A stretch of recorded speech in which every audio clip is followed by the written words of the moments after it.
The Spin-off Podcast Network. Ready to rediscover the joys of cycling? With over 300 kilometres of cycle paths across Tāmaki Makaurau, jumping on your bike and going for a ride is such a fun way to discover the city from a different perspective. Cycling is getting more and more popular across Auckland, so now's a great time to join the hype and give cycling a go. Head to at.govt/cycling to find your nearest cycleway today. The Fold is brought to you by O-Media, making brands unmissable and public spaces better across Aotearoa. Tēnā koutou, Duncan Grieve here. Thank you so much for listening to The Fold in 2023. Taking a little break over summer and would like to sort of bring you some of my favourite conversations from throughout the year. So please enjoy this while I take a short break, and we'll be back mid-late January. Here's one of my favourites, Mā te wā.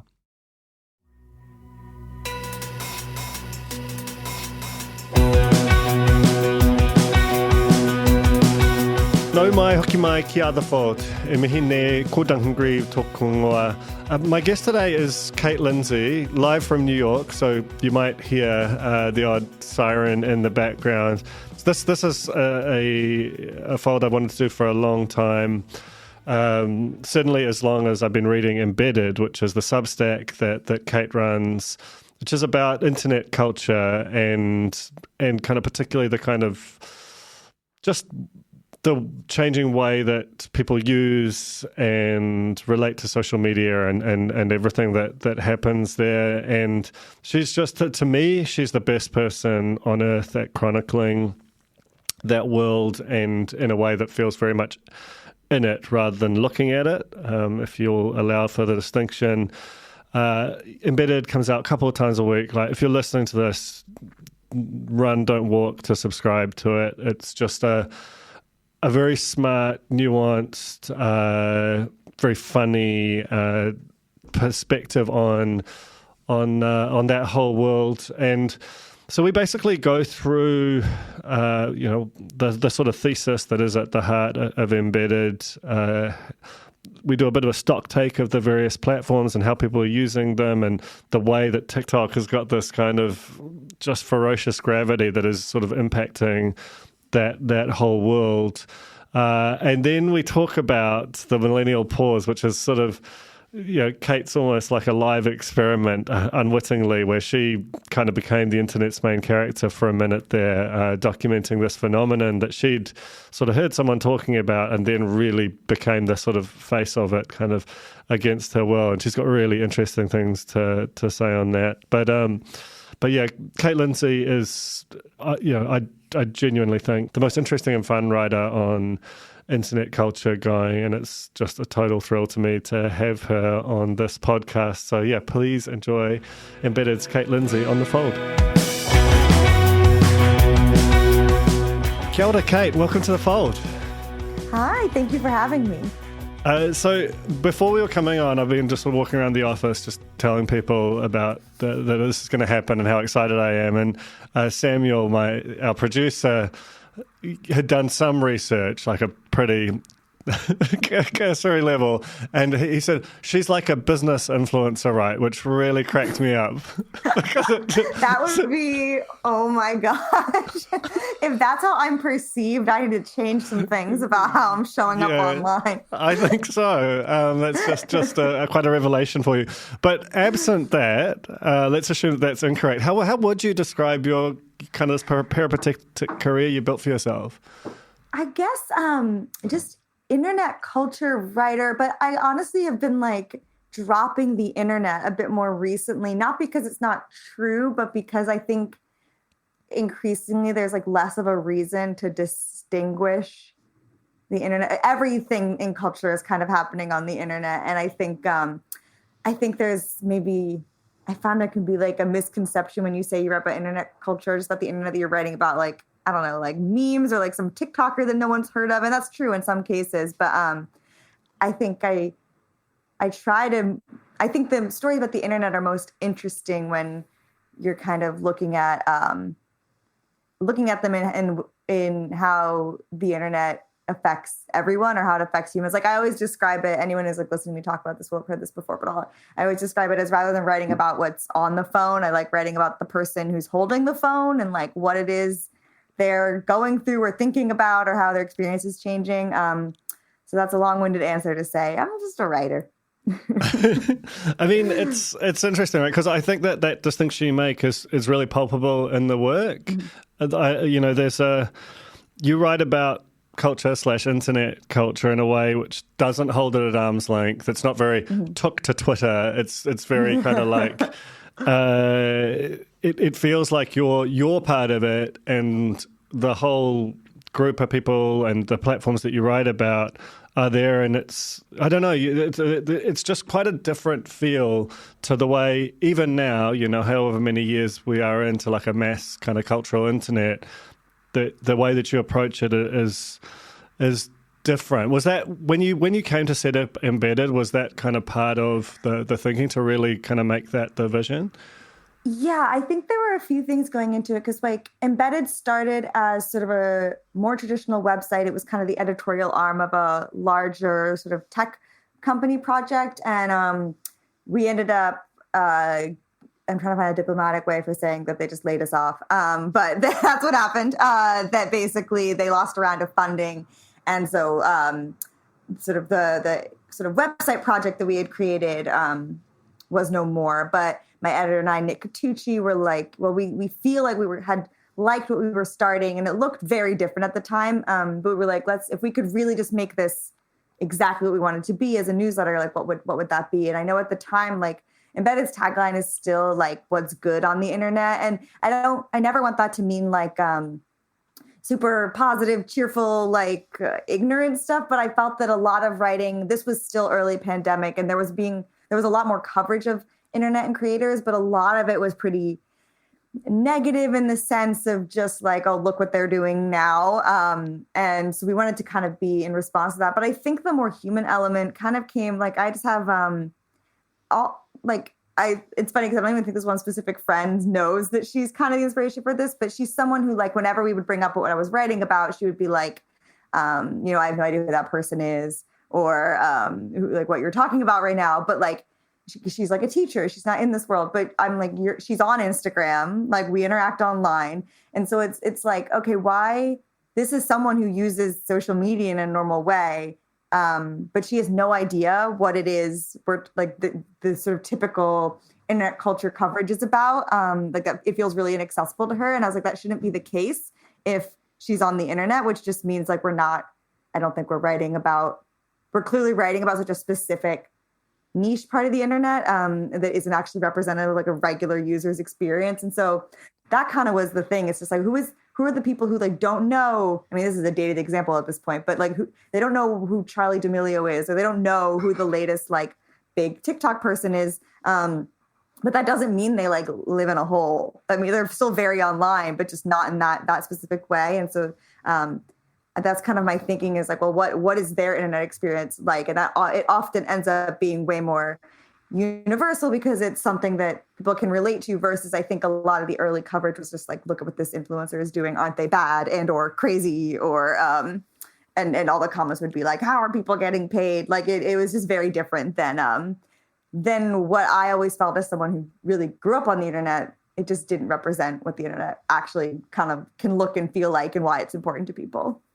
Yeah, it feels like with sort of pre-existing pop cultural forms, like pre-internet forms, whether it's, pop music, film, TV, whatever, there was this sort of knowable canon to them and there were issues with that, but it was like, and there was an approach and there were kind of a school of cultural criticism that approached it. And then the internet happened, and because it is just everything all at once, it's enormous and inherently unknowable. It feels like the response of a lot of publications that would normally pass something like this was just to kind of, like what you described, just kind of fling up their hands in horror, and rather than actually attempt to engage with it on its own terms, the way they were naturally doing with these other forms. And that's why it's kind of interesting to me that like to me, you're, not to kind of blow smoke, but this is like the best version of this writing that exists. And it's weird to me that there isn't like that this is a Substack and not like a gold-plated New York Times kind of piece. Like, what? I mean, and not that. No, obviously that. That's, we're now touching on the creator economy and independence and all kinds of other stuff too. But why do you think it was something you had to go out and make yourself rather than it's something that these publications, which generally pride themselves on being on top of things, why have they struggled to engage with it the way you are? That's very nice, and I'm just going to skate past the compliments as what writers I want to do. Yeah. I mean, I think one of the reasons why I like having embedded, even though I like freelance and write for other places, is that I found when people talk about how they miss what happened to blogs, it comes a little bit into that conversation where it's like sometimes I've noticed something or want to write about something that doesn't have like a huge takeaway. It may not even be a trend. It may be like one thing I saw, or like there isn't something, it doesn't actually say anything about like humanity or society. It's just like something I saw online. And that's why embedded is good, because that is kind of the only place for something like that, because a place that's more, established, or that has a bit more to lose by taking chances, is my sort of answer to that question about why they're not doing it as much. I think they want to really make sure there's meat behind something, or they, a lot of these places have very specific audiences who won't click on something. I think, all right, to distinctly sort of answer the question, I think why embedded is good and why it is like the place for this kind of stuff is newsletters in general are things that people they've already opted into it. And so it's rather than making content for a really broad audience and like hoping it lands each time I write something, it's like I'm writing for people who over like 2 years now have kind of already let me know that this is what they're interested in. And so the biggest thing I have to come up against is not getting their attention, but instead like, oh, I hope this doesn't disappoint them. Whereas it's a little bit of the opposite for, a New York Times or the Atlantic or things like that, where that is going out to a really broad audience of people who haven't necessarily opted in, and you're trying to convince them to come on board. And so I think it can be harder to just kind of, especially as a freelancer at least, convince anyone that like, that it's worth writing about. Like the last thing I wrote was like, Gen Z seems to really like pickles. That was the last thing I wrote. That's a great pace. Oh, thank you. But it's like, that's one of those things where it's like, okay, I could try to get that out, but I need to come with like a whole bunch of sources and people to interview and make it really like intense. Whereas like, I don't actually have that much to say about it beyond what I wrote for embedded. And so it's nice that, it's nice to have a space where it's like, just informal, like as if you were, I'd like to think like as if you're talking, just like having a conversation with someone and they've noticed something. I mean, that's interesting, right? Like then it touches on some of the conventions of journalism where you sort of feel like you have to go and talk to some academic who really actually isn't super engaged with the thing, certainly not as much as you are. But that's actually what I like about it, the fact that the audience has opted into being really geeked out over the stuff as you are. But you just mentioned TikTok, and the rise of embedded has kind of paralleled. It's kind of taking over the kind of primary culture mechanism. But because it is just so vast and so kind of, the genius of it is no one else's TikTok is anything like anyone else's. How does that kind of present challenges to someone who's trying to write about the medium on an ongoing basis when it's inherently just this giant, unknowable, mess of a thing? I think TikTok is most useful because I also do try to, I don't know, less so now, because as TikTok's grown, like it feels like every other platform has just kind of collapsed in on itself, because I sometimes feel like I don't want to the internet is more than TikTok, and I want to write about more than TikTok. But what TikTok is good for from like an internet culture reporting standpoint is that TikTok will surface stories about things happening like anywhere. Where like in terms of any platform, I mean, like Twitter drama, like will come to TikTok, or someone will be like, look what's happening on Twitter. Or, you know, everyone's talking about this thing on Instagram. That'll be something that ends up on TikTok. And so I think TikTok is good as a tool if you're not like always writing about something that's really TikTok specific, but rather using it to kind of notice other types of trends that surface. Like, I mean, like, I wish I had a more academic thing than the pickle thing, but that's just what I most recently wrote. So I keep thinking about it. But, you know, just like following, it's like, okay, so this basically it all started with just seeing this one sweatshirt that just keeps selling out that really is just a sweatshirt of pickle jars. And it was just like following that other places. And rather than being like, oh, this is a TikTok specific thing, it's like, oh, this seems to be like mimicking, you know, a larger kind of internet phenomenon. And I think also I was talking about this with someone where it's like, I wish I could use social media in a relaxing way, the way that without always having like one part of my brain turned on to be like, am I looking at something that maybe could be content? Because that also means my like algorithms are really messed up. Like pickles again, but like I am getting, because I looked at this TikTok shop to write this pickle piece, I am getting every single sponsored post they've ever done in my algorithm now. And it's so frustrating, or it means like anytime I go down a rabbit hole to write a piece, that's now part of my algorithm. Yeah, it's like you need a burner account and a regular account to conduct your research, because it is amazing how quickly it breaks as soon as you show a particular level of interest. It's like the joke that people do about those like house renovation shows where, you know, a kid will be like, oh, I like horses. And so like the renovators will just make their room like an insane horse room. It's like, that's why I build my algorithm. My algorithm's like, you watched one pickle video, we're going to make all your videos pickles. But yeah. And so I do try to be aware.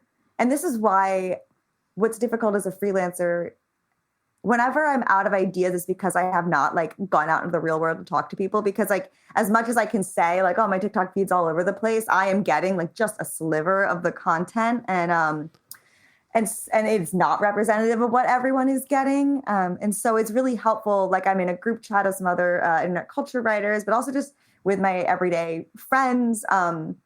It'll be nice to hear what other people are experiencing, and then go down that direction a bit, because I think this happens on TikTok a lot, where someone will think a trend that they're witnessing is like a huge trend, but then they'll click on like the sound that's associated with it and see it only has like maybe 1,000 videos, which in TikTok numbers is not a lot at all.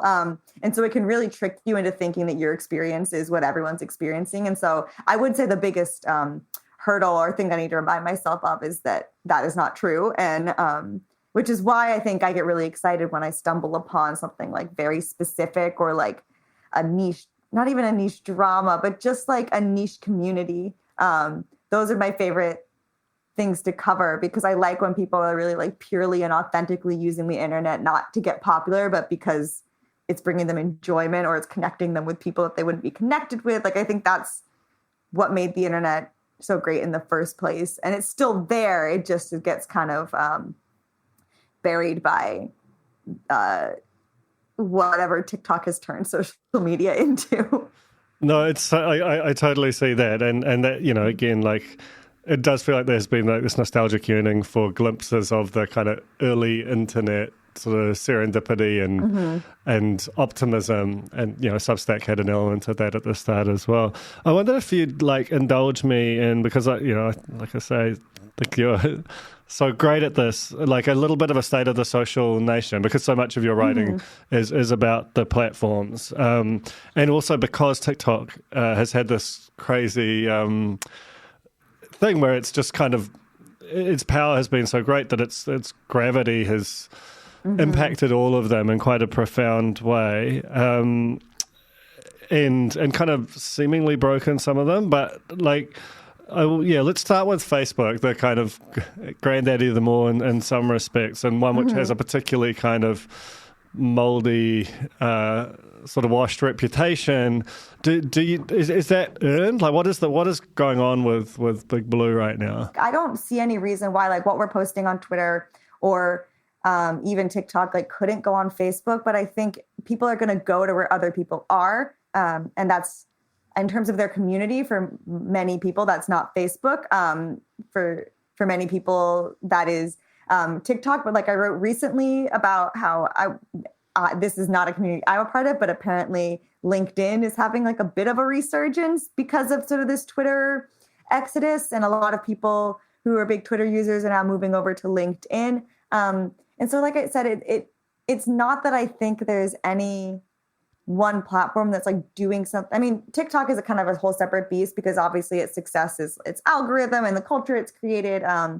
But I think like Threads would be fine if Threads could replace Twitter if that's just where everyone decided we were going to go. But there's not like a town hall we can all meet and decide in. Yeah, there's like a plebiscite. Right, right. And so you just have to kind of follow where the wind takes you. And so you're kind of at the whim of something that you can go back to Facebook. You'll just be probably pretty lonely. And it's sad because what I kind of miss and what everyone says they miss about the internet is because that didn't used to be how we used the internet at all. In fact, like I would want to go places where like no one in my real life could find me. And I would just like want to go into forums and like talk about Harry Potter and things like that.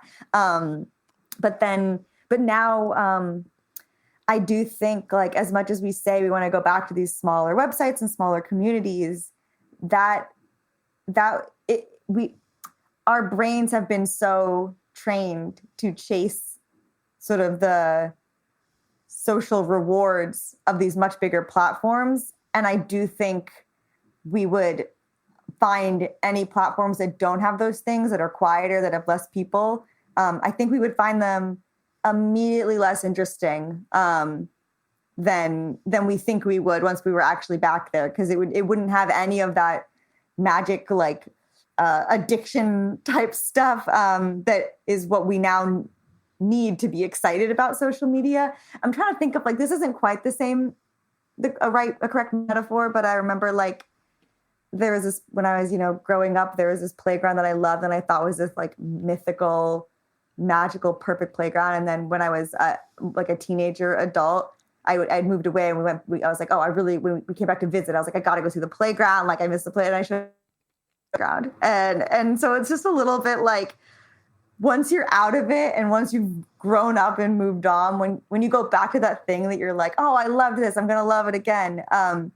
You can't ignore that you've grown up and moved on. And I do think if I were to like drop myself back into like a Harry Potter forum, one, there'd be a lot of other things to talk about in that community. But I also think I'd be like, wait, this doesn't have like, does anyone see this? Do I get any validation from this? I just will not have any of the same stuff that now platforms like Instagram and TikTok have made kind of part and parcel for being on social media.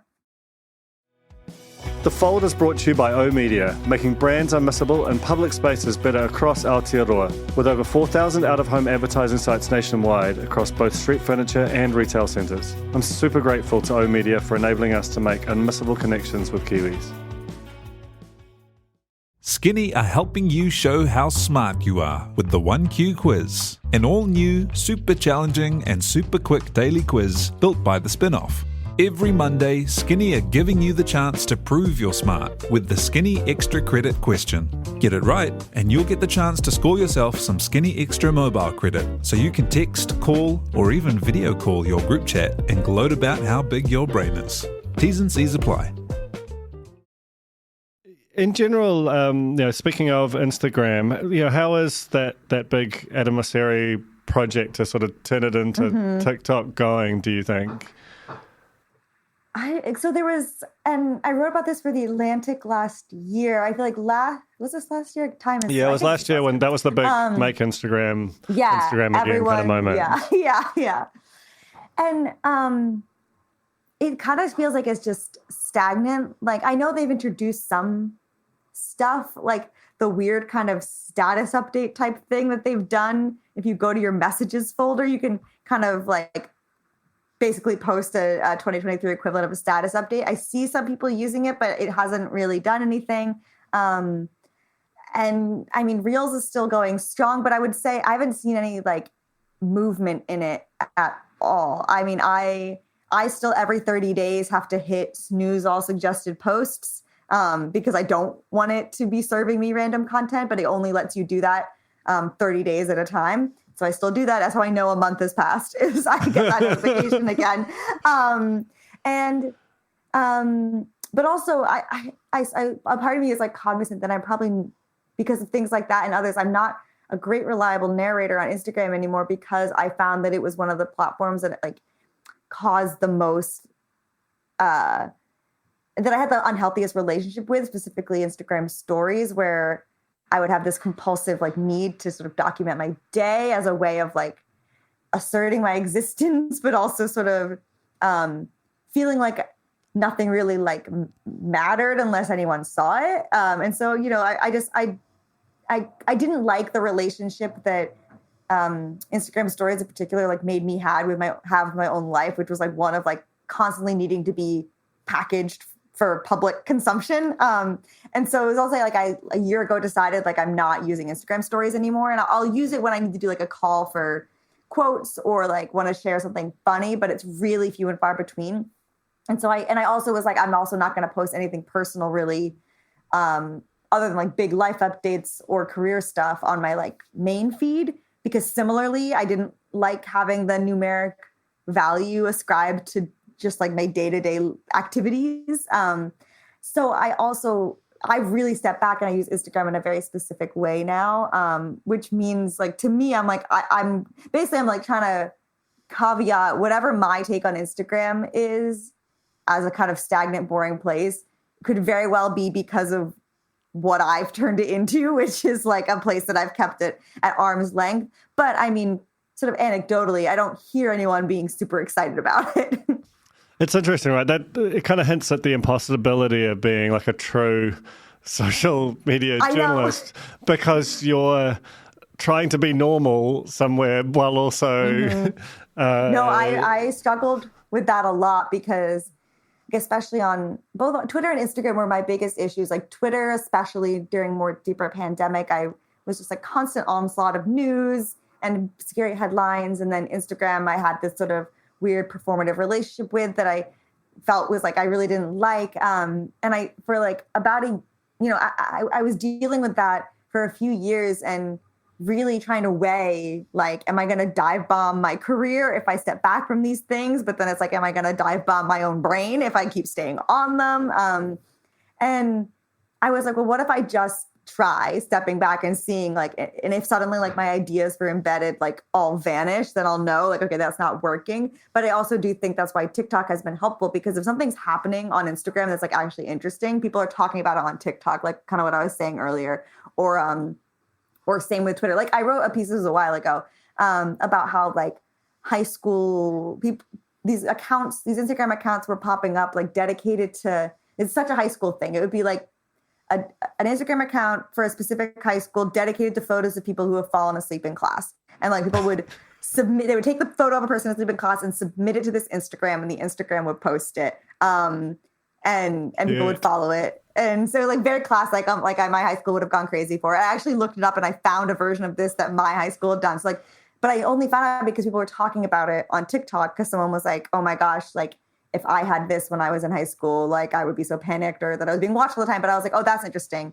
And so that's an Instagram story. But one that honestly I wouldn't have come across on Instagram because I'm not in high school. And so it's like a platform like TikTok is good at surfacing that kind of stuff, even for other platforms. Yeah, that's a kind of a crucial distinction, and on some level, that's why they're trying to turn it, Facebook and Instagram into that. But there is sort of some fundamental nature to the compact people made when they walked in the door. You can't move it around too much, and that's obviously what we're seeing with Facebook and with X in particular now. The two platforms that are quite sort of in contrast to that in a way, or seem to be to me, I'm a person who, for the reasons you described, basically went cold turkey on all social media like 18 months ago. And so in some way, embedded is just the only way I feel connected to the culture anymore. So no pressure. But but Reddit and YouTube still feel like, not entirely, but largely, like they have kept the pact they made with their original user groups. And there's something kind of comforting about that. What is your sense of how those platforms are tracking? Yeah, I mean, so like with YouTube, I've mentioned this before because YouTube has made similar moves to mimic TikTok, but in a way that, like you said, doesn't go against the agreement people, like why people signed on in the first place. Like, I think what YouTube does with Shorts that is good that Instagram doesn't do with its Reels is so when, like, a good thing with basically, I mean, the bigger thing is that YouTube does not appear to punish its users algorithmically for not engaging with whatever latest tool it's come out with, the way that Instagram does, where like Instagram wants you to use Reels, so they're going to make it so Reels are the only things that show up on anyone's feed. And it's like either you can keep doing your own content and suddenly find that you're not showing up anymore, or you can like bow down and use Reels. Whereas like YouTube, they didn't change anything. Like, I mean, I still consume YouTube in a very like analog way where I go to my subscription tab and I just see what the people I follow have posted in chronological order, which is like another thing that Instagram got rid of. Like a horizontal format videos. Yeah. Right, it's almost like an authoritarian versus a democratic government. I know. And it's like, and when I click on that, I can see shorts that, like the shorts that any of the people I follow have made show up among the other videos they've made. I personally don't click on it because I think this also comes down to like what screen you're watching this stuff on. I'm very much a laptop screen person for like most things, which I don't think is the majority. It's very atypical. Yeah. I found out recently that I was like in the minority on that. Everyone's on phones, but I think this makes me feel like a boomer. I'm like, this is how I was raised on a laptop screen. And so like that's, but it's also, it's work, right? Right. And so I think it's just like, it also helps there be a different, like I can shut a laptop and move on with my day. And it like, there's a sense of like boundaries a little bit, which is good. But that does mean that like things like Shorts, it's like, I can watch it on my laptop screen, but like, I know that's bizarre. And so I don't do that. But what's good is that like, I'm not going to try and watch a YouTube video and getting bombarded with Shorts instead, which is, and so I just think and also YouTube is really good at motivating people with money in a way that Instagram does not do. So like YouTube has, they're one of the first platforms to really compensate its creators, like with they had a partner program and then AdSense and things like that. And then with Shorts, like Snapchat did this a little bit too, although I think they like went really big and then had to pull back a little bit. But just in terms of like motivating people by paying them for trying the new product rather than punishing them for not trying the new product, which is what Instagram does. And so YouTube is also, I found weirdly, even though they've done these moves to mimic TikTok, I've found kind of just talking to creators and people who consume that weirdly YouTube has had somewhat of a resurgence because it's kind of like because it's long form content. And there is like, I think a limit to like how much short form content someone can consume before like feeling nuts. And I think for creators specifically, they've mentioned YouTube as being this place where they can move a little slower, put a little bit more thought into things, and the two kind of complement each other in a nice way. And things like video essays that are like 90 minutes long, those get millions of views on YouTube, which like you wouldn't think with how everyone talks about short form video and TikTok. And so YouTube, I think, succeeded because it stuck to sort of exactly what it said it was going to do from the beginning and just kind of held its ground a little bit and introduced new features, but still kept like, because I think what made Instagram great was it was the only platform for staying in touch with friends through photos. And then rather than holding firm to the staying in touch with friends through photos part, it, tried to be TikTok, and that's left people sort of frustrated. And so YouTube, I think, has done really well. And I think that's why Reddit is one. I'm a big lurker on Reddit. I have yet to have the courage, and I don't know why it's so scary to me to like post anything. Same. Why is that? That's such a weird. Because it's theoretically like way lower stakes. Like it's anonymous if I want it to be. Like it but I think. But the culture that when in every sub, the culture feels so intense that just to kind of dip your toe in is very intense. You know, you're such a new I'm fish. very scared.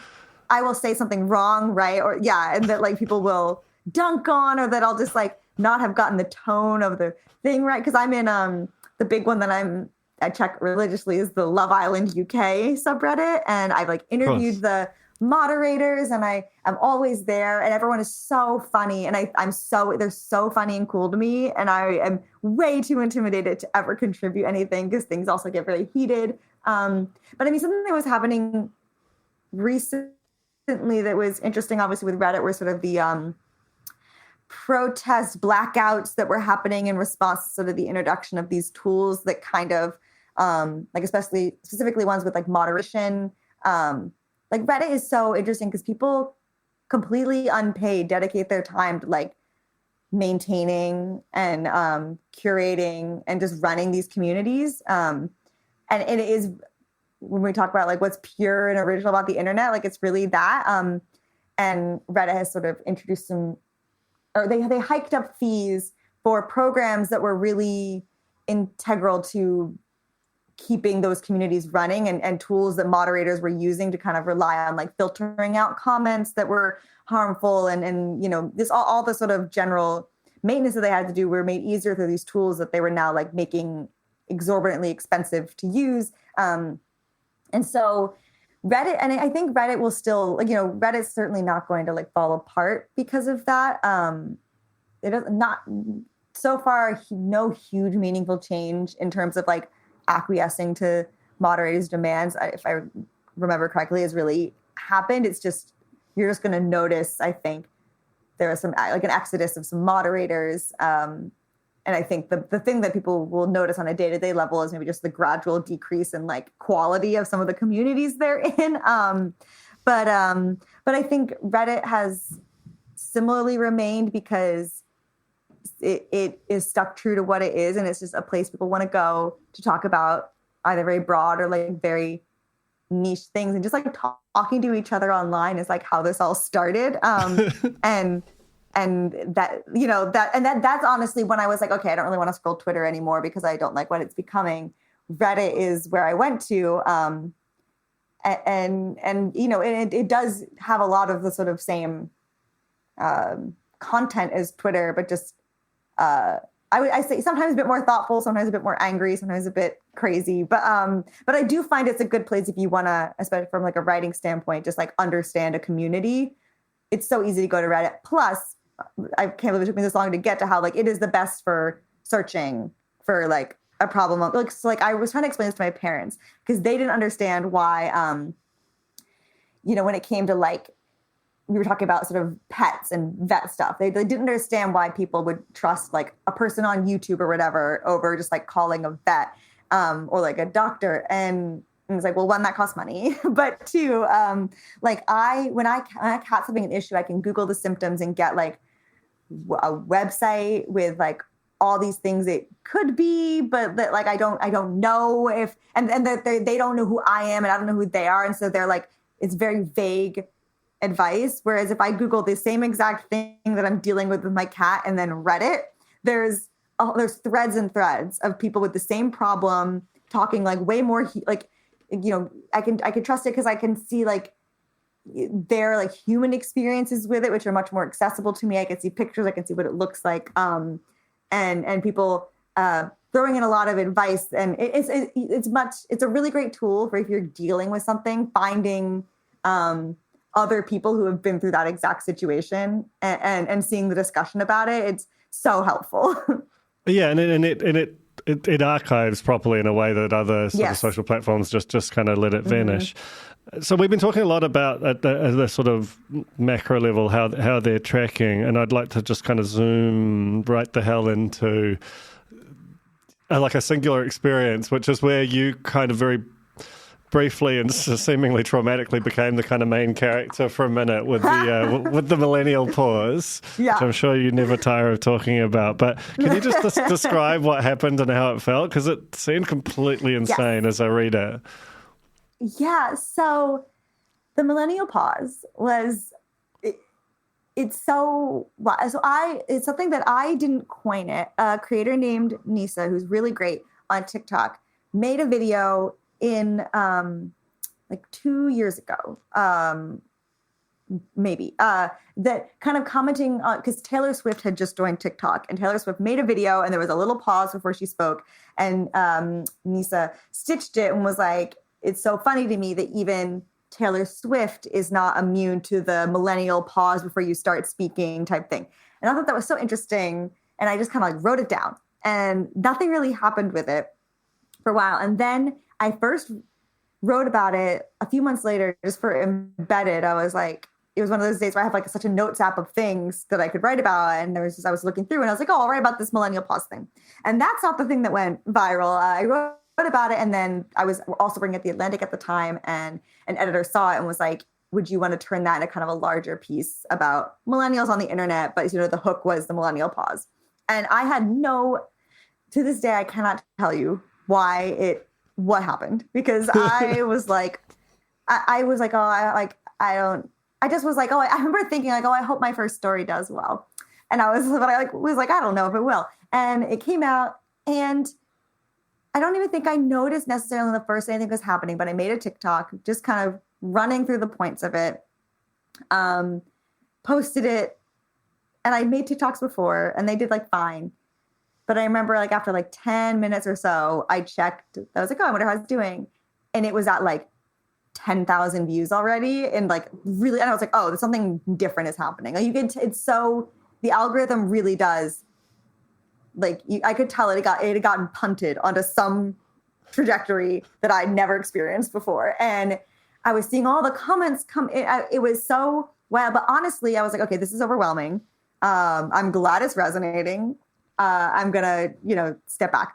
And I really didn't look at my notifications for a while. And then I got like the worst DM you can ever receive from someone, which is, hey, I hope you're hanging in there. I'm sorry everyone's being crazy. No. And I was like, what? And opened up TikTok again. And like I used TikTok, but I just, my notifications were like a constant like 99 plus. And so I would just click. So the thing went away and then go out. I was like, I'm not looking at this anymore. It's not productive. And then I was like, I should look closer at what's happening.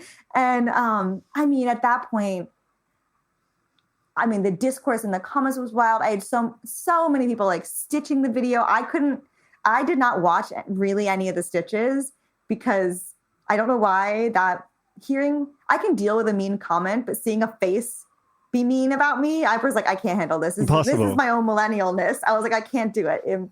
But I did see some, and like a big one was a TikTok creator named Rod, whose whole thing is like millennial stuff. His video was fine, but it was a normal reaction, but he leaned a little bit.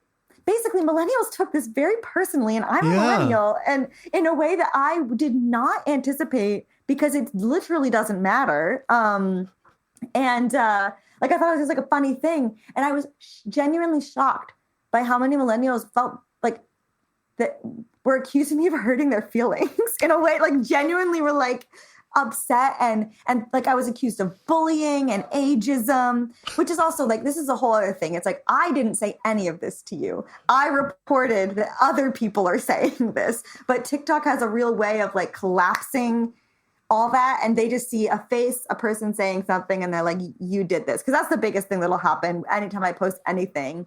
I'll be like, I do trend reporting, and then the comments are like, well, why are you doing this? And it's like, I'm not doing anything. I'm telling you other people are doing it. And that really was this case. Like I did not coin it. I was like, here's what people are saying about millennials. Haha. And then it kind of went nuts. And there were some really great discussions about millennialisms in general and where they came from and how race played a role in it. Like, this isn't to say everyone who didn't think I was amazing was stupid. Like, that's not true at all. But the stuff that I will confidently say was stupid was anyone deciding to like take it personally and I don't know, act like it just, I think it's like, I don't think it's the millennial pause is an insult. I edit mine out because I'm now so aware of them. But I kind of just found it fascinating as like a anthropological marker of internet use. It was like, yeah, like that's what we were like, the same way I have to use a laptop to watch the things, even though that's not what anyone else is doing. That is like a marker of like how I was raised on the internet. And like some people were pointing out, they think the pause came from using Snapchat, because Snapchat would do like a second delay before it would start recording. So that might be it. But I thought that was I just think it's interesting. I don't think it means someone's like, should just get in a coffin. I just think it means that like, oh, you were raised on a version of the internet that is different than how people are being raised on now. And this is the most heated I've ever gotten in response to millennial pause, sort of more publicly. So that's because I try to be very like measured, but it's been like a year now and I'll still get comments that are like so rude. And it's just like, I moved on from this. Like it's so wild to me. Oh, unfortunately, it's going to be like a power in your obit. Like this is definitely. Oh, I know. It has I mean, I am like, as much as I endured like some really wild reactions that I don't understand. Like it's so crazy the reach that it's gotten. Like it has a Wikipedia page, which is wild. Ryan Reynolds said it in a Super Bowl commercial. It was not on like screen, but the whole like on like an Instagram. I don't know what it even means, but an Instagram Super Bowl commercial type thing. So that's like I'll time. just see. I know, and I'll see like a video that someone posts, and someone will. I'll look at the comments, not even looking for it, and someone will be like, "Oh, you did a millennial pause," and the person will be like, "Ah," and it's like it is like it. Overall, it is very cool to have been part of an internet moment, like a proper one. Yeah, like, and to be like, oh my God, like, this is like something people know, and like they know it, they wouldn't even know like that I did it because it's become so embedded. Like that's very cool. But it did make using TikTok and Instagram, it poured over onto Instagram. And I have left all the rude comments up because I want people to have to live with them. Live with what they did of like, you got mad about this and I've left them up for that reason. But overall it's been great, but it was wild because I think I just it was truly just something that I never anticipated would even get traction, let alone make people upset. But I also think I have a skewed interpretation of, I will remember the millennial pause as like a backlash moment. And then when I say it to other people, they're like, what are you talking about? Like it because I'm on the receiving end and you remember negative comments way more than positive ones. I'm like, oh yeah, people got so mad at me. But actually, if you do click on the video, the offending TikTok, it does take a little bit of scrolling before you actually get to anyone being upset. So the millennial pause and the kind of scale of the response kind of nicely segues into this idea that you wrote about of opinion fatigue. And you've also kind of assessed and interviewed people who've talked about the way that sort of intensely antagonistic style of Twitter discourse kind of has kind of radiated out and feels quite present on all platforms. Do you feel like there is a kind of that the opinion fatigue thing is real, or that we are moving through and past that period of just constant supervision and critique almost as like a sport, or are we still sort of there culturally? I mean, I think, I still am very careful about what I post on TikTok because of the millennial pause experience, because I'm just like weighing how much do I want to repeat that again, because it's not fun. Other people have not had the same type of, the same experience. But I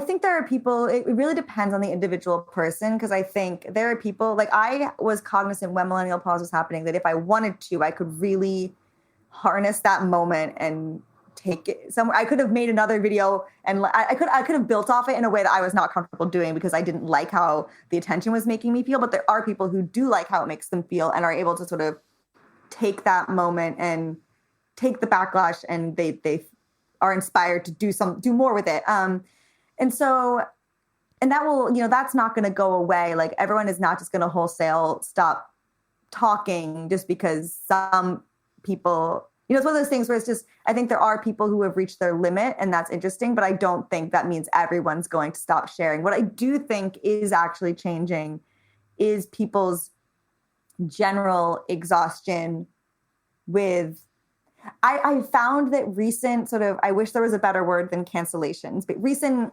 discourses, dust ups, anything like that, have had less staying power. I think because there is an exhaustion of like, we can't just keep doing this over and over again. There's just too much out there. The standard is too kind of high, or there's something. Right. You interviewed a creator like earlier this year, I think, she was like just a kid from Canada or something, who spoke really kind of interest, like had just a great kind of perspective on it that I thought really kind of, it felt like she was articulating something that I'd been sort of feeling for a long time. Yeah, I think you're talking about Michelle, because she had made a video that kind of inspired what were like the beginnings of this opinion fatigue piece, where she was talking about the specific tendency on TikTok that she called whataboutism, which is like you post, something. The example I use in the opinion fatigue piece is like if they're posting a recipe and it has cheese in it and someone comments, well, what about vegans? And it's like, well, the answer about that is then this is not a recipe for vegans. But there's like this expectation, I think, because we are in such a algorithmic, we're so accustomed to content being served to us. When it's like not for us, we get like mad. And instead of getting mad at the algorithm, we get mad at the creator who actually had no part in putting it on our feed. And so she was kind of talking about that. And I do think it resonated with a lot of people who have similarly run into attempting to say or speak about something that is only applicable to certain people, and the response of people it is not applicable to, rather than just scrolling past it, they kind of feel the need to be like, well, this isn't true for me.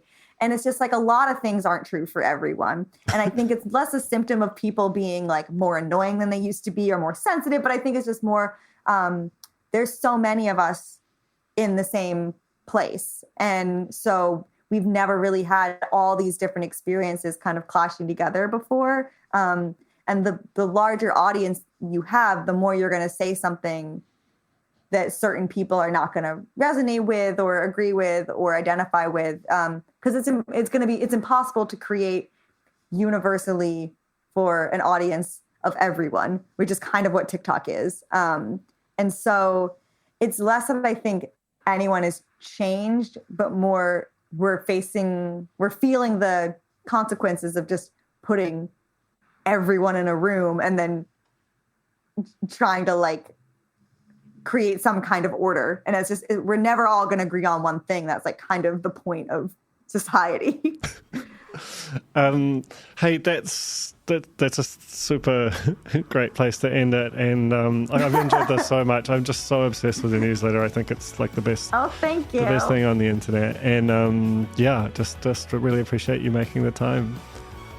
No, thank you so much for having me.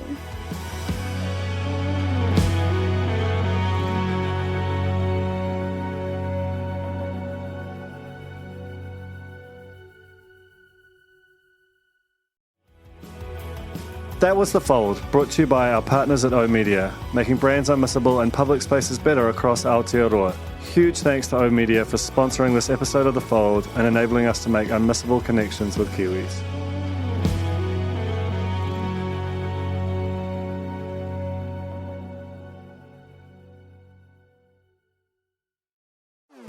Talofa lover, I'm Madeline Chapman, editor at The Spin-Off. If you have the means, consider supporting our high-quality journalism by becoming a Spin-Off member. Sign up now at thespinoff.co.nz/donate.